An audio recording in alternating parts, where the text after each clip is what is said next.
Welcome to my next Stranger Things Season 2 episode review video.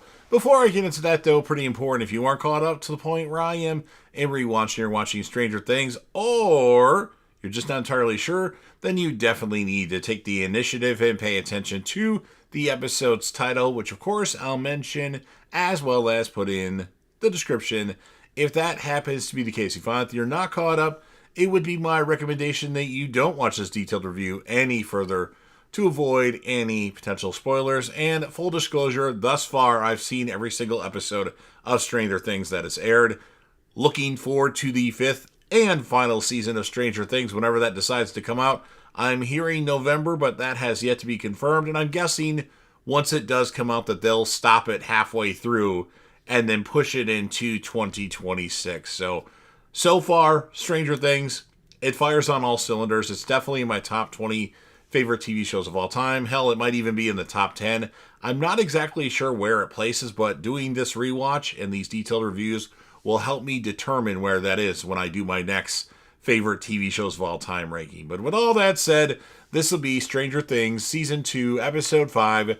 The title of this episode is called Dig Dug, and this will be my review reaction recap after just finishing watch the episode.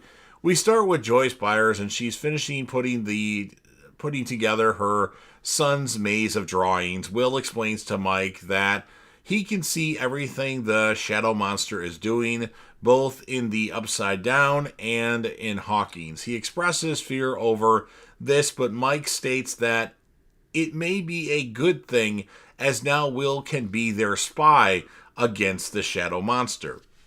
Will asks what happens if he spies back, but Mike assures that they will not let him. And then in the tunnels, we have Hopper, who hears screeching before being sprayed by a growth in the wall with spores that make him cough severely. As he collapses, the way out above him begins closing itself up with vines. Jonathan and Nancy get a motel room together. Jonathan asks Nancy if she wants the light off or on, and she starts laughing. She explains the question gives her a sense of deja vu. They open their hands to compare their scars from last year, and she states that hers is bigger than his. After a moment, then Nancy asks why he became distant after that, and he mentions Will and his family. She insists that she waited for him before deciding to get back with Steve, but he points out she only waited a month. Upset, she turns away from him and tells him she wants the lights off. Will awakens in a panic and tells Joyce he saw Hopper in mortal danger. Hopper awakens in the tunnels and vomits, realizing the air is making him sick. He fashions a makeshift face mask out of the sleeve of his uniform and begins walking, leaving broken cigarettes to mark his trail. A tendril slithers after him. Lucas asks his father for advice on what to do when one upsets a girl. He tells him to apologize, then do what she wants. He leaves and bikes past Claudia, looking for her deceased cat. That's Dustin's mom. Dustin lures her away from the house by claiming the cat was spotted somewhere outside of town.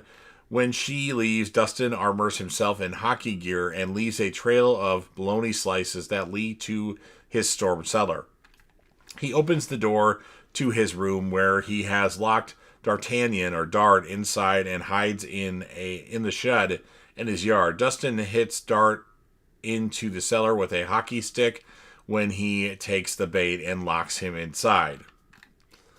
11 hijacks to Eve's house, and Becky Eves recognizes her as Jane when she opens the front door with her mind. She finds Terry still in her chair, murmuring the phrase rainbow, 3 to the right, 4 to the left, breathe, sunflower, and 450 repeatedly. Nancy and Jonathan drive to Murray Bauman's bunker in Illinois. He shows them his conspiracy board regarding the events of 1983, which Nancy immediately begins to poke holes in.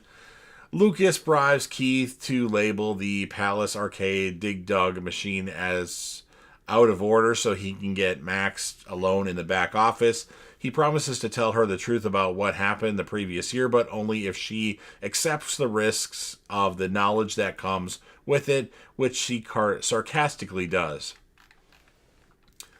Will draws the place where he saw Hopper in his vision, but it is just another blue line. As Joyce and Mike find its place in the drawn maze, Bob arrives to check on Will. Realizing that his love of puzzle solving can help them, Joyce invites Bob in on the grounds that he asks no questions. Bob pulls her aside, concerned for both her and Will, but trails off when he recognizes a heart shape in the drawing that outlines a distinct lake in Hawkins. He realizes the lines are pathways that do not go over water and that Will has charted out the entirety of the town. Hopper stumbles across an open area full of bones and dead animals. When he pulls out his lighter, he realizes the vines around him retract from the heat. He fashions a torch out of bone and his jacket and begins to cut at the vines, trying to find a way out. Dustin buries his cat and calls on his supercom for his friends to come help him, only coming across Lucas's sarcastic sister, Erica, who hangs up on him. 11 ignores Becky's questions and sadly notes that Eves will not recover from her catatonic state. Becky shows her room that Eves had set up in case 11 ever came home, and Becky offers to her a home, which 11 accepts. The lights flicker, leading 11 to Eves, whose nose is actually bleeding. The TV channels flip until they change to static, and 11 realizes her mother wants to speak to her. Bob charts Hopper's area by making a map of Hawkins and comparing it to the distance between landmarks on Will's map. Dustin visits the Wheeler house to find Mike, but is only met by his father, who's of course an idiot. As Dustin leaves, Steve Harrington arrives looking to make amends with Nancy. Dustin stops Steve and asks if he still has the nail bat, telling Steve to drive him back to his house. The tendrils take advantage of Hopper's exhaustion to trap his legs, pulling him down to the ground and constricting him. Max completely doubts Lucas's explanation until she sees that he is generally fearful of the consequences of telling her, asking him to prove it. Billy arrives to pick, Sadie Sink, Max up, and Max warns Lucas not to follow her out. Billy notices Lucas regardless and again warns her not to talk to him. Nancy and Jonathan finish explaining the definitive story to Bauman with the recording of Sam Owens talking about lying to the public. Nancy and Bauman discuss what to do with the information and together conclude the true story is too outlandish and exposing for the general populace to hear, but a more acceptable yet damning story of chemical leak would work. At the Hawkins laboratory, a scientist shows Owens something strange about the infected soil samples they took. It floats away from the source when exposed to heat, as do all the other samples in the vicinity. 11 enters the void using a blindfold cut from a tablecloth. When she approaches Eves and tells her that she is home, Eves grabs her hand and simply says no. She sees a younger Eves having a painful labor before learning her story. Eves has a C-section while giving birth to 11 and had her baby taken from her by Brenner. Everyone but her and the people involved being told that she miscarried. She brings a gun to the lab and finds 11 and a young girl with dark skin playing in a room, but is dragged away by security before she can grab her daughter. Brenner puts her in her catatonic state by having his men give her electroshock therapy on maximum intensity. and her memories start to repeat out of sequence and on a loop. The phrases she utters reveal to be components of the memories themselves, and then Eleven wakens from the void stunned.